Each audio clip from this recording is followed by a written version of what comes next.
নমস্কাৰ প্ৰিয় দৰ্শক, আন এটা জ্ঞানবৰ্ধক ভিডিঅ'লৈ আপোনাক আন্তৰিক স্বাগতম জনাইছোঁ। আজিৰ ভিডিঅ'টো যদি আপুনি সম্পূৰ্ণকৈ চায় তেন্তে এই কথা নিশ্চিত যে আপোনাৰ মনত সময়ে সময়ে আমনি কৰি থকা বহু প্ৰশ্নৰ স্পষ্ট উত্তৰ আজি আপুনি পাই যাব। প্ৰিয় দৰ্শকবৃন্দ, আমি সৰুৰে পৰা জ্যেষ্ঠসকলৰ মুখৰ পৰা এই কথা শুনি আহিছোঁ যে জন্ম, মৃত্যু, বিবাহ আগৰ পৰাই নিৰ্ধাৰিত কৰা থাকে। মানুহৰ জীৱনৰ আটাইতকৈ গুৰুত্বপূৰ্ণ তিনিটা কথা ভগৱানে আগতেই ঠিক কৰি থয় বুলি আমাক কৈ অহা হৈছে। কেৱল সিমানেই নহয়, জ্যেষ্ঠসকলে আমাক এই কথাও কয় যে জন্ম, মৃত্যু, বিবাহৰ ওপৰত একমাত্ৰ ভগৱানৰ বাহিৰে কোনো মনুষ্যৰ হাত নাথাকে। কিন্তু এই বিষয়ত আপুনি কি ভাবে? এই কথাৰ সম্পূৰ্ণৰূপে সত্য বুলি আপুনি মানি ল'ব পাৰিবনে? আমাৰ বহুতৰে মনত মাজে মাজে এই প্ৰশ্নৰ উদয় হয়, যদি সকলো আগৰ পৰাই ভগৱানে ঠিক কৰি থৈছে তেন্তে ধৰ্ম, কৰ্ম, পূজা, প্ৰাৰ্থনাৰ প্ৰয়োজন কি? এই বিষয়ত আচল সত্যটো কি আমি বহুতেই নাজানো। কিন্তু এই কথাটোৰ স্পষ্ট উত্তৰ স্বয়ং ভগৱান শ্ৰীকৃষ্ণই আগবঢ়াই থৈছে। ভগৱান শ্ৰীকৃষ্ণৰ এজন পৰম ভক্ত আছিল, যাৰ জন্ম পত্ৰিকাত মৃত্যু দুখ লিখা আছিল। এবাৰ ভক্তজন এটা জটিল ৰোগত আক্ৰান্ত হ'ল। বহু চিকিৎসা কৰিও চিকিৎসকে তেওঁক সুস্থ কৰিব পৰা নাছিল। দিনে নিশাই আপ্ৰাণ চেষ্টা কৰিও লোকজনক সুস্থ কৰিব নোৱাৰি অৱশেষত চিকিৎসকে পৰিয়ালক জনালে যে তেওঁ জীয়াই থকাৰ কোনো সম্ভাৱনা নাই। প্ৰিয় দৰ্শক, আপোনাক আমি এনে এজন ব্যক্তিৰ কাহিনী ক'বলৈ আৰম্ভ কৰিছোঁ, যাৰ কাহিনী শুনাৰ পিছত ভগৱান শ্ৰীকৃষ্ণৰ প্ৰতি আপোনাৰ মনত থকা ভক্তিভাৱ আৰু ভালপোৱা দুগুণে বৃদ্ধি পাব। গতিকে আপুনিও যদি নিজকে ভগৱান শ্ৰীকৃষ্ণৰ এজন পৰম ভক্ত বুলি ভাবে তেন্তে কমেণ্টত জয় শ্ৰীকৃষ্ণ বুলি লিখিবলৈ নাপাহৰিব। সুবীৰ বাবু নামৰ এজন ব্যক্তিৰ কাহিনী। কলকাতাৰ VIP নগৰৰ বাসিন্দা সুবীৰ বাবু। বৰ্তমান সুবীৰ বাবুৰ বয়স 82 বছৰ। যেতিয়া তেওঁৰ বয়স 36 বছৰ আছিল তেতিয়া তেওঁ এক জটিল ৰোগত আক্ৰান্ত হৈছিল। দীৰ্ঘদিন উন্নত চিকিৎসা কৰাৰ অন্তত চিকিৎসকে তেওঁক কৈছিল যে সুবীৰ বাবু আৰু জীয়াই থকাৰ কোনো সম্ভাৱনা নাই। কিন্তু মৃত্যুক জয় কৰি সুবীৰ বাবুৱে চিকিৎসকৰ সকলো কথা মিছা প্ৰমাণ কৰিবলৈ সক্ষম হৈছিল। তেওঁ মৃত্যুক জয় কৰিছিল। সুবীৰ বাবু যেতিয়া জন্ম হৈছিল তেতিয়া তেওঁৰ পিতৃ মাতৃয়ে এজন বিখ্যাত জ্যোতিষীৰ দ্বাৰা তেওঁ জন্ম পত্ৰিকা তৈয়াৰ কৰিছিল।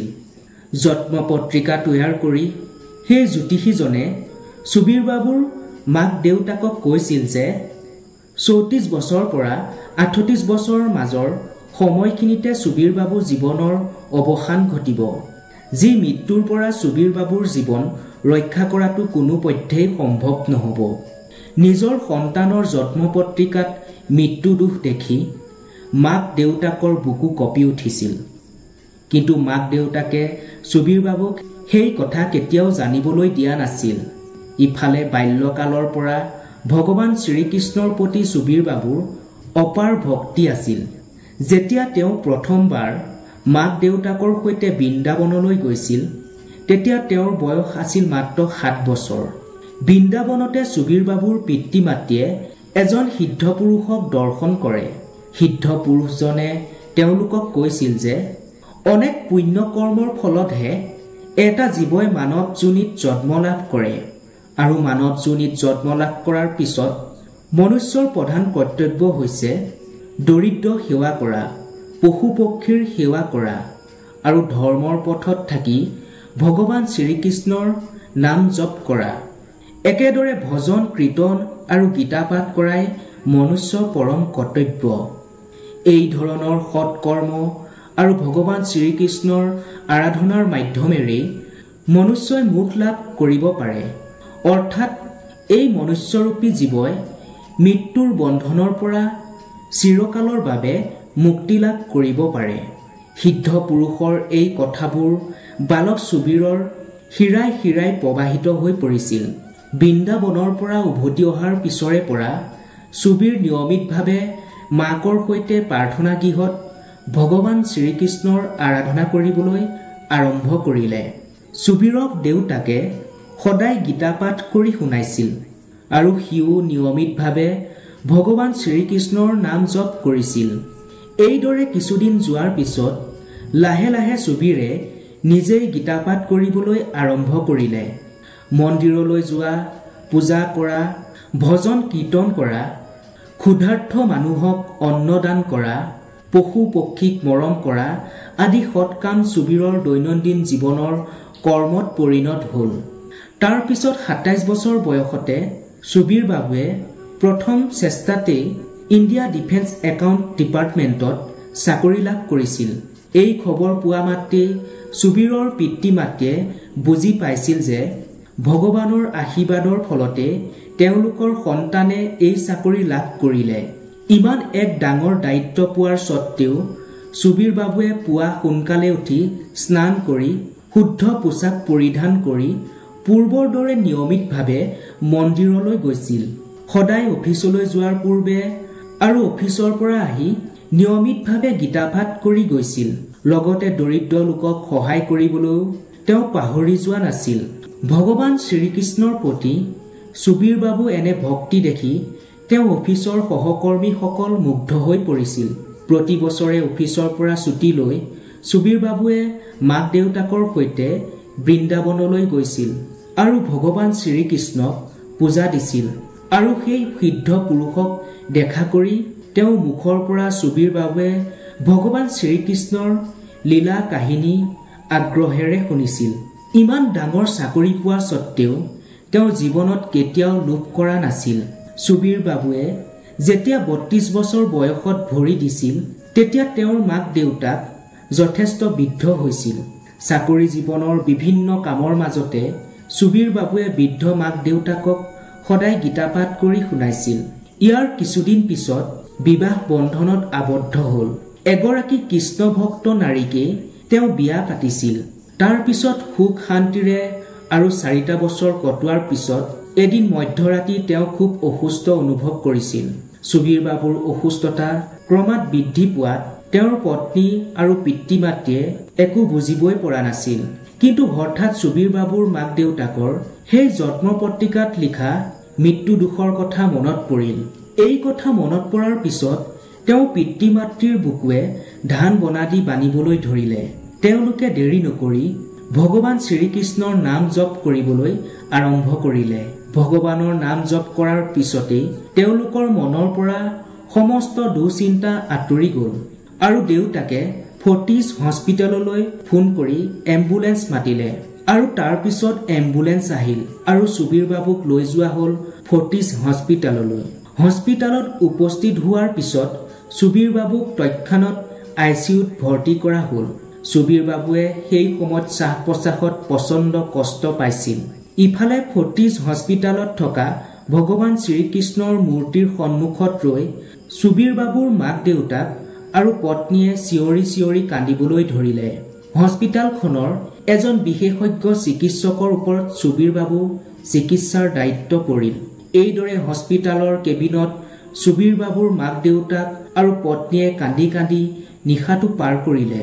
পিছদিনা পুৱা চিকিৎসকে জনালে যে সুবীৰ বাবুৰ অৱস্থা অতি সংকটজনক। তেওঁ হাৰ্টত এটা গভীৰ সমস্যাই দেখা দিছে।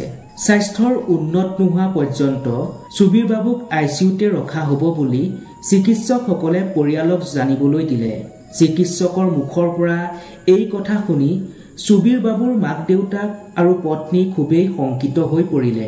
কিন্তু তেওঁলোকৰ অগাধ বিশ্বাস আৰু আস্থা আছিল ভগৱান শ্ৰীকৃষ্ণৰ ওপৰত।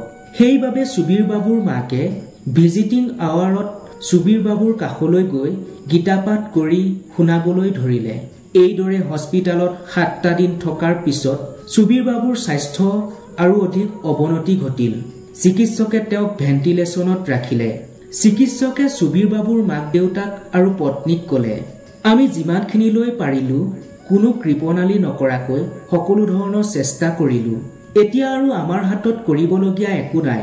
এতিয়া সকলো ভগৱানৰ ওপৰত। কিন্তু চিকিৎসকৰ মুখৰ পৰা এই কথা শুনাৰ পিছতো সুবীৰ বাবুৰ পিতৃ মাতৃ আৰু পত্নীৰ অলপো বিচলিত হোৱা নাছিল, কাৰণ তেওঁলোকৰ অটুট বিশ্বাস আছিল ভগৱান শ্ৰীকৃষ্ণৰ ওপৰত।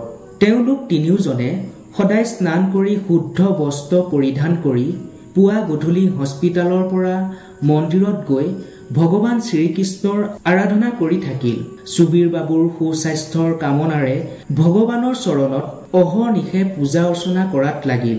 ভগৱান শ্ৰীকৃষ্ণৰ সন্মুখত বহি পিতৃ মাতৃ পত্নীয়ে সুবীৰ বাবুৰ জীৱনৰ ভিক্ষা মাগিলে। এনেদৰে কেইবাদিনো যোৱাৰ পিছত এদিন ভগৱান শ্ৰীকৃষ্ণই যি লীলা দেখুৱালে সেয়া জানিলে আপুনিও আচৰিত হৈ পৰিব। ভেণ্টিলেশ্যনত একেৰাহে কেইবাদিনো অৱচেতন হৈ পৰি থকাৰ পিছত সুবীৰ বাবুৱে হঠাৎ এটা সপোন দেখা পালে। সপোনত তেওঁ দেখিলে যে তেওঁ অৱচেতন হৈ পৰি আছে আৰু তেওঁৰ মূৰত হাত বুলাই দিছে স্বয়ং ভগৱান শ্ৰীকৃষ্ণই।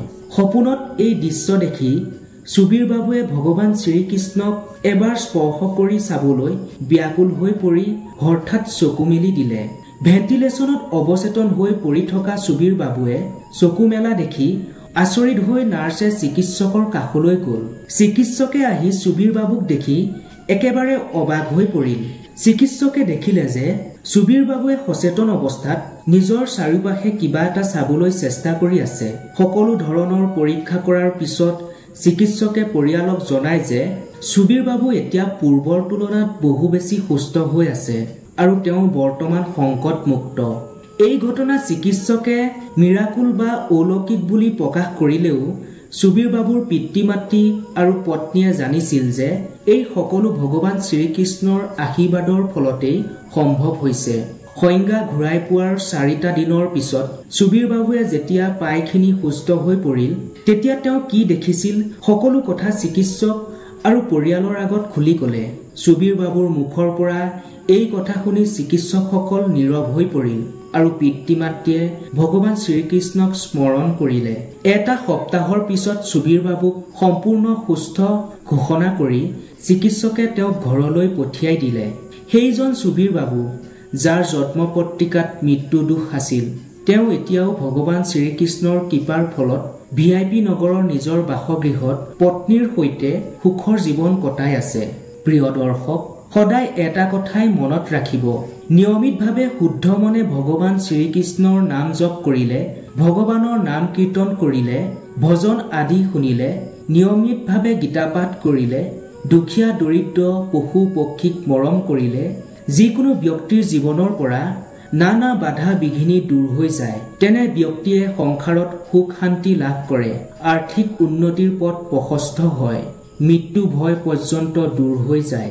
সেইবাবে নিয়মিতভাৱে ভগৱান শ্ৰীকৃষ্ণৰ নাম জপ অৱশ্যেই কৰিব, গীতা পাঠ কৰিব আৰু সময় পালে অৱশ্যেই শ্ৰীকৃষ্ণৰ লীলা কাহিনী শ্ৰৱণ কৰিবলৈ নাপাহৰিব।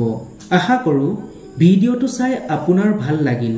যদি আপুনি ভগৱান শ্ৰীকৃষ্ণৰ আশীষ লাভ কৰিব বিচাৰে আৰু এই কথাখিনি আনেও জনাটো বিচাৰে তেন্তে অৱশ্যেই ভিডিঅ'টো এটা শ্বেয়াৰ কৰি দিব বুলি আশা ৰাখিলোঁ।